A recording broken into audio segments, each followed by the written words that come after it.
Hey YouTube, this is Justin with Alternative Drummer. What today's video is going to be about is all about melodic drumming using E-Drums. Now melodic drumming, if you haven't figured it out by now, is basically using drums to create melody. And with electronic drums, it's actually quite easy to do that because you have a lot of options involving different sounds you can use. You can even control keyboards and synthesizers. And there's a lot of different ways you can approach this using an electronic drum set. So what I figured I would do today is show you a few of those approaches, and I'm going to show you how I created what I did in the intro there. And then I'm also going to show you a different technique that I used to create an entire song. Anyway, before we get started on the rest of this video, be sure to follow my musical projects on Spotify. There's a link down below. I create music under the name Demonic Sweaters, as well as a brand new project coming pretty soon called Mockman Mini. So look forward to that. I'm going to be uploading a full video album here on YouTube for Mockman Mini. And Demonic Sweaters, the band, is actually going to be releasing a full record coming out pretty soon as well. So be sure to follow me down below. There's a link, like I said, in the description. And let's go ahead and get started with how to do some melodic drumming using electronic drums. Okay, so the first method we're going to be talking about is actually just using sounds that are inside of your drum module. Now this particular module, this is the Simmons SD1000, doesn't really have a lot of great melodic sounds in it to be able to use for melodic drumming. So what you actually heard there in the beginning was me controlling a synthesizer on my computer using Ableton Live, and I'm going to show you that next. But I did just want to run over the concept here, even though I can't really show you on this module. Some modules have like vibraphones and xylophones and things like that in them, and steel drums. Like I know a lot of the Roland modules, or at least the older ones did. And what you could do is actually select each voice and go through one by one and actually tune them to a specific pitch. Right here, I basically have limited pitch control on this module, but I can control some pitch to some extent. So what you could do is actually go through each, basically assign each drum the same melodic sample, and then go through and pitch them in such a way whereas it creates a melodic scale. Now this takes some musical sensibility, and you're going to have to know a little bit, about how you want it to sound and how to tune to basically make a melodic scale that's going to make some musical sense. So that's basically method one. The second method though, however, say you don't really have very many melodic sounds inside of your drum module. What you could do is connect a MIDI output and run it to your computer, which is what I have over here on the left. And I assigned it to a synthesizer in Ableton Live. And then I went through and I changed the MIDI note for each drum to correspond with what I had already recorded in that song. So basically I couldn't hit a wrong note on the drums. Like anything I would hit would be the right note. So if I go through here and tap my different drums, you can see my snare is set to MIDI note 38, and Tom 1 is 48, Tom 2 is 45, etc. Now again, this does take some musical sensibility. You have to be able to, know what fits. And this process can largely be done by ear if you have a good ear for music. So that's just another way you can tune your melodic drumming to make it fit to the music that you're working on. Now finally, let me switch over to Ableton Live. I'm going to do a screen capture and show you probably the coolest and easiest way to do this, and the most flexible. Okay, so I've got Ableton Live open here, and I'm going to walk you through what I think is really cool and an easy way to approach melodic drumming. Now, this may work in other DAWs as well, but in Ableton it is actually very, very easy to do and just a lot of fun. So let me show you how to do this. My drums are already plugged into my computer from the MIDI output going into the computer via my audio interface hardware MIDI input. Now you could do this with your USB output from your drum module as well.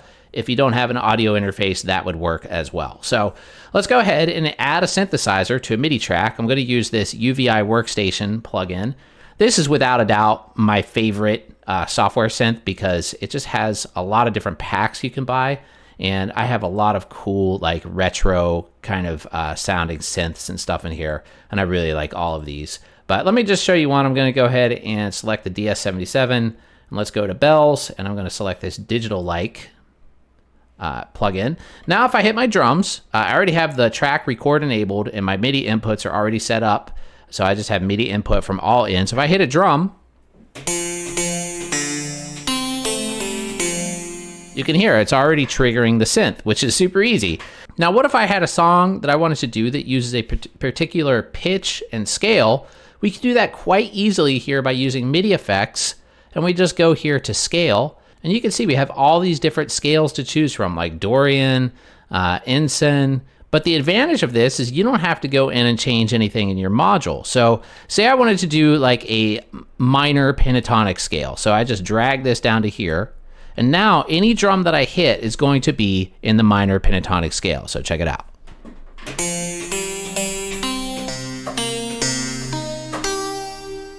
Okay.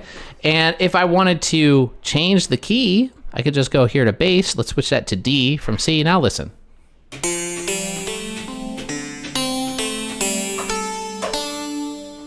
And that makes this whole process really, really fast and fun. You could already have a song recorded that's in a key and you know that, what type of scale it's using. You can apply one of these, scale plugins, MIDI plugins in Ableton, and just instantly map all of your drums to something that will work on that scale. You can also go through and fine tune the scale. Like say if we hit a drum here, and we don't want this floor tom to trigger that note anymore, we can actually just slide it up here and change it to whatever note we want. So you can modify the scale as well.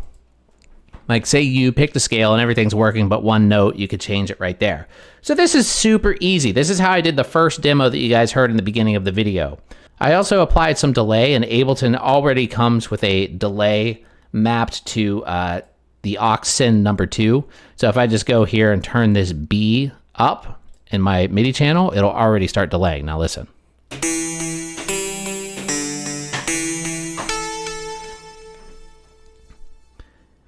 Now you can see how this can open up all kinds of possibilities. You could use different synthesizers, layer them, select your key, select your scale, edit them, and there's all kinds of stuff you could do with this. It's really, really cool. It's a lot of fun, and it's super easy. So anyway, let me go ahead and show you one more demo. This is actually one I did a few days ago, and what I did on this demo is I used the second method that I showed you where I changed, basically I recorded the song first, all the music to the song, and then I added another synth part using my drums, and I fine-tuned all of the notes using the MIDI note selection within the module. And this song also has a regular drum track to it as well, so it kind of switches from melodic to rhythmic to melodic and rhythmic, and you'll see. So anyway, here we go. Hopefully you enjoy it.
All right, that's going to be all for this video, everybody. Hopefully that was able to provide you with some inspiration and some information. That's really what I'm trying to do here. Thanks for watching once again, and don't forget to check out the link down below to my Spotify playlist, and I'll see you all really soon. Have a great day. Take care.